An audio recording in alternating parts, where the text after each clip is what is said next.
Hey everyone, I want to discuss the Solskjaer interim manager hire and the Mourinho departure. Seems a bit fair to talk about Jose Mourinho to begin with. First of all, he's a great manager. He's done a lot for the Premier League. His character when he first came in, he was a breath of fresh air. He was astute, he was smart. He was brand new. His way of doing things, especially with the media, really kind of endeared him to everyone. And his football was never Manchester United style of football, like I said yesterday. His football was never Real Madrid style. And you could see, even though he won La Liga with them, there was always unrest. There was always issues with players, issues with the boardroom. And he doesn't shy away from that. He's got a lot of testicular fortitude, does Jose Mourinho. And he doesn't shy away, and he'll get a great job somewhere else. Maybe it would be Paris Saint-Germain. He might go back to Madrid. That kind of soldado honeymoon seems to be wearing off from the outside anyway. He maybe go to Italy, but he's got a lot of options. So good luck to him.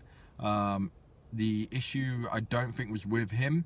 He would have never fit with Man United. The philosophy is too different. Jose Mourinho, here's the thing about the season, and really since he's been there, but essentially this season, every game I've watched them play, after the first few, I was hoping we'd fall behind, especially considering the Newcastle game. The reason I was hoping we'd fall behind is because then we'd have to attack and be entertaining. Now, Liverpool go ahead, Man City go ahead, Manchester United used to go ahead, and I sat in a really interesting seminar with Rennie Mullerstein once. It's just about 20 coaches and him, and he was really personal. Anyway, he told us during that seminar that Manchester United, no matter what the score was, whether they're 1-0 down, 4-0 up, the last 10 minutes of every game, they would just throw the kitchen sink at the other team. That was always the plan, no matter what the situation. They could play counter, they could play possession, they could play pressing, they could play that. Alex Ferguson's Manchester United could play any style, they just adapt. But they used to throw the kitchen sink at the end. Now, the mentality has always been, let's have a go. Like I said yesterday, the 3 points, which is promoting youth, style of play, and winning. And the three things are not easy to do, but really I think that over the years you've seen that the style of play and promoting youth is kind of a byproduct to winning. Jose Mourinho's never done that. Jose Mourinho, when he was at Chelsea, and they got massive points totals, and they were an amazing side. They were really, really a good side. But they go 1-0 up and kill a game. And that's all he ever wants to do is 1-0 up, kill a game. 2-0 up, kill a game. Kill it. Dead. Boring. So every time Man United went in the lead, the problem was he didn't have the defence he wanted. He didn't have the team structure. He didn't have the belief from the players and his philosophy. So Man United would go one ahead. He'd try and kill the game. We'd concede a goal and end up losing that game. The best games we had, if you look at Bournemouth, if you look at Newcastle, okay, Juventus, we were a bit lucky, to be honest with you, but we hung in there. I feel, I'm trying to think of other games, but there has been other examples of United, him being forced to let them off the leash, if you will, and United doing really well. So it was never going to work out. He's a great manager. He'll be great somewhere. He'll win more stuff. He'll probably take a little bit of a break, I'd imagine. You probably won't see him again this season, but in the summer you will. And he'll be the same old Jose Mourinho, so good luck to him. Ole Gunnar Solskjaer. I am delighted by this. Now, I have heard a lot of people saying, really? Really? What's he done? Well, you don't, to manage such a big club for Man United, even on interim basis, what's he done? Well, he's done a really good job, what I read, managing Manchester United reserves. He did that for years. He's had very successful periods in Norway as a first-team manager, or head coach. Let's call it head coach, because due to my my theory that that's the way it's going to go, you won't hear the word manager in 10 years. And he took over Cardiff. They were in a bad situation. The next year started off bad and they got rid of him. What's he done to be in charge of Manchester United? Well, he knows the club inside and out. He's as charming as they come. He's a breath of fresh air everywhere he goes, it seems, like from media interviews. People only have good things to say about him as a personality. and he's a wonderful man from the outside. I don't know him personally, obviously, but he seems brilliant. He reminds me a bit of Juan Mata. It's like just a really nice guy. Now, does that translate or transition to management? Maybe. You don't have to be a shouting player. Look at Gareth Southgate, or the shouting manager. Look at Gareth Southgate. Pochettino doesn't strike me as one that gives head rise, so there's many different ways to skin a cat, but I think it's a really good appointment by Manchester United. I really do. I think that he's going to understand that we want to see attacking football. I think no matter what, we're going to finish in the top 6. It'd be a massive stretch to finish top 4 now when you're 11 points out. So let's just be entertained. Let's have a go. And then in Europe, let's have a go. Let's be entertained. We've got a front 5 of Lukaku, Lingard, Rashford, Martial, Mata. I believe I'm even missing someone there. If you get 2 or 3 of them playing, like Gary Neville said, you've got so many goals there. You've got so much there. He'll get Pogba playing again. I guarantee Pogba starts playing again, and he'll be playing well. And then Matic, for the negative press he has, he's very consistent. Gives you 6 out of 10 every game. But sometimes you need that, especially in big games. You do need someone that's just going to be okay. And I do believe there's a defence of Man United. A lot of people say there's no resemblance of the back 4. I'm still a believer Bailly could be a very good player.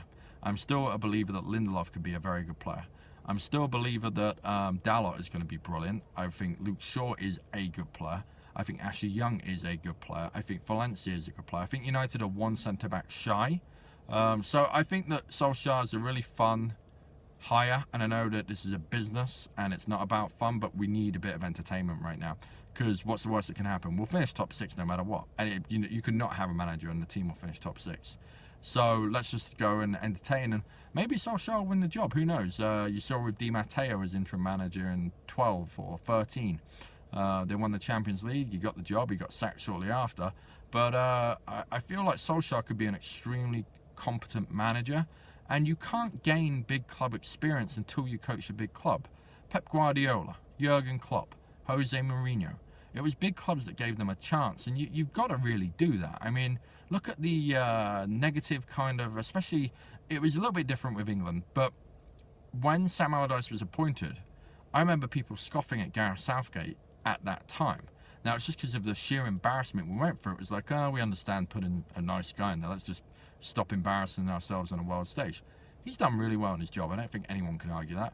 Maybe he's not the most tactical astute, but there's a lot of psychology that goes into football. You've seen that. Mourinho's one of the most tactically astute people alive, ever.